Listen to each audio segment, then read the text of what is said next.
Internet पर जो हम देखते हैं गूगल, यूट्यूब, इंस्टाग्राम, ये सब सिर्फ एक ऊपर की दुनिया है। इसके नीचे एक ऐसा वर्ल्ड चल रहा है जो हीनियस क्राइम से भरा हुआ है, जहां सीक्रेट्स और इलीगल का मिक्स है, और उस जगह को कहते हैं dark web. So hello everyone, I am Anjali and you are watching Seeking Facts. आज इस वीडियो में हम बात करने वाले हैं कि डार्क वेब कैसे बना, किसने बनाया, ये होता क्या है और कैसे यहाँ इलीगल चीजें चलती हैं और कैसे दुनिया भर की पुलिस इसे रोकने की कोशिश करती है। तो डार्क वेब होता क्या है? तो सबसे पहले ये समझिए कि वेब के जो है वो 3 पार्ट्स होते हैं। सबसे पहला पार्ट होता है सरफेस वेब, जो गूगल दिखाता है।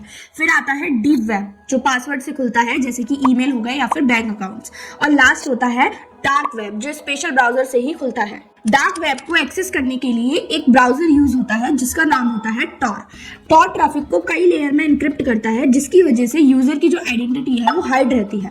बहुत सारे लोग डार्क वेब का यूज करते हैं लीगल वे में, जहां पे वो अपनी सीक्रेसी को मेंटेन करना चाहते हैं, प्राइवेसी को मेंटेन करना चाहते हैं। लेकिन दूसरी तरफ बहुत सारे लोग जो है डार्क वेब का मेजरली जो यूज करते हैं वो इलीगल चीजों के लिए करते हैं। डार्क वेब की शुरुआत कहाँ से होगी? आप लोगों को ये सुन के बहुत ज्यादा हैरानी होगी, लेकिन डार्क वेब किसी हैकर ने नहीं बनाया, बल्कि डार्क वेब जो था वो यूएस नेवी ने बनाया था। ये एक यूएस नेवी का रिसर्च प्रोजेक्ट था जो उसने 1990s में बनाया था एक लैब में, जिसका पर्पस बहुत ज्यादा सिंपल था कि जब अमेरिकन इंटेलिजेंसी एजेंट जब इंटरनेट पे काम करें तो उनकी आइडेंटिटी जो है वो बिल्कुल हाइड रहे। और बाद में इसी टेक्नोलॉजी को 2002 में पब्लिक के लिए ओपन कर दिया गया, और जहां से शुरू हुआ टॉर प्रोजेक्ट। और जब ये टॉर प्रोजेक्ट आया तो डार्क वेब जैसी वेबसाइट भी जो है वो इंटरनेट पर सरफेस होने लग गई। 2011 में एक वेबसाइट लॉन्च हुई जिसका नाम था सिल्क रोड।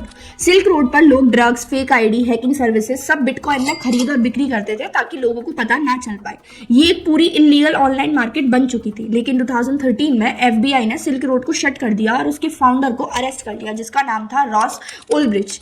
इस केस ने डार्क वेब को पूरी दुनिया में फेमस कर दिया, और इसके बाद से ही लोगों को पता चला कि इंटरनेट की एक ऐसी अंधेरी दुनिया भी है जिसके बारे में बहुत सारे लोगों को पता ही नहीं था। सिल्क रोड बंद होने के बाद लोगों ने ये सोचा कि डार्क वेब खत्म हो गया है, लेकिन ऐसा नहीं था। असली कहानी की शुरुआत यहाँ से होती है। सिल्क रोड जब बंद हुआ तो और भी बड़े मार्केट सामने आए, जैसे कि अल्फाबेट, ये सबसे बड़ा मार्केट था। फिर एक और मार्केट आया जिसका नाम था हंसा मार्केट। ये मार्केट ऐसा था जिसमें ऑटोमेटिक सिक्योरिटी सिस्टम भी था।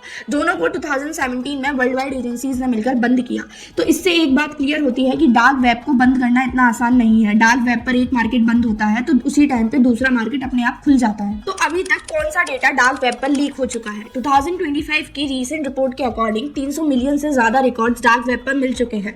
इसमें सबसे ज्यादा ईमेल्स, पासवर्ड, फोन नंबर और आईडीज हैं। इसके कुछ बड़े एग्जांपल भी हैं, जैसे कि क्वेंटस एयरलाइंस। इसका डेटा भी लीक हो चुका है डार्क वेब पर, जिसमें 5 मिलियन कस्टमर्स की डिटेल, जैसे कि नाम, email ID, date of birth, सब डार्क वेब पर मिले हैं। इसके अलावा एक और शॉकर है कि कुछ गवर्नमेंट लॉगिन्स और पासवर्ड भी जो है वो डार्क वेब पर मिले हैं। एक डेटा के अकॉर्डिंग ये बोला गया है कि डार्क वेब का सबसे ज्यादा यूज जो है वो क्रिमिनल्स करते हैं, जिसमें मेजरली 65% जो है यूजर्स क्रिमिनल्स हैं। वैसे तो डार्क वेब का यूज जो है गवर्नमेंट ऑफिशियल्स भी करते हैं, हैकर्स भी करते हैं, विसल ब्लोअर्स और जर्नलिस्ट भी करते हैं, लेकिन मेजरली जो है उस पर देखा गया है कि क्रिमिनल्स इसका सबसे ज्यादा यूज करते हैं। तो क्रिमिनल्स इस डेटा का करते क्या है? तो सबसे पहले वो आइडेंटिटी किट्स बनाते हैं। हैकर्स जो है लीक्ड इन्फॉर्मेशन को कंबाइन करके एक आइडेंटिटी किट बनाते हैं, जिसमें नाम होता है, डेट ऑफ बर्थ होती है, फोन होता है, ईमेल होता है, पासवर्ड होता है, और इसको डार्क वेब पर मार्केट पर बेच देते हैं।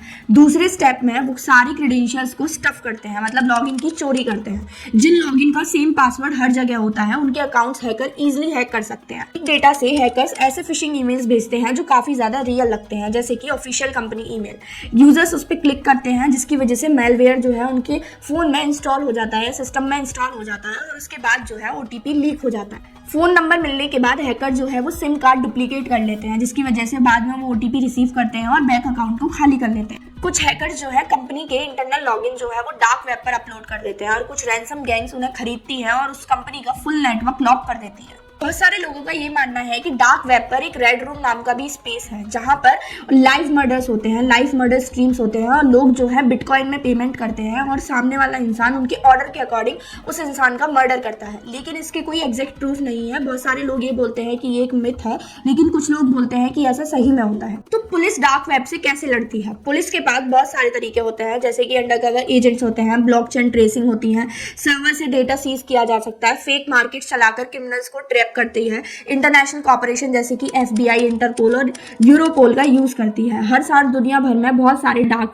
वेबसाइट्स पर मार्केट जो है वो पुलिस बंद करती है। अगर हम आज के डार्क वेब की बात करें तो उसकी एक्टिविटीज़ काफ़ी ज़्यादा बदल चुकी हैं। बड़े मार्केट प्लेस कम हो गए हैं और लोग छोटे प्राइवेट ग्रुप्स और इंक्रिप्टेड एप्स और फोरम्स में शिफ्ट हो चुके हैं।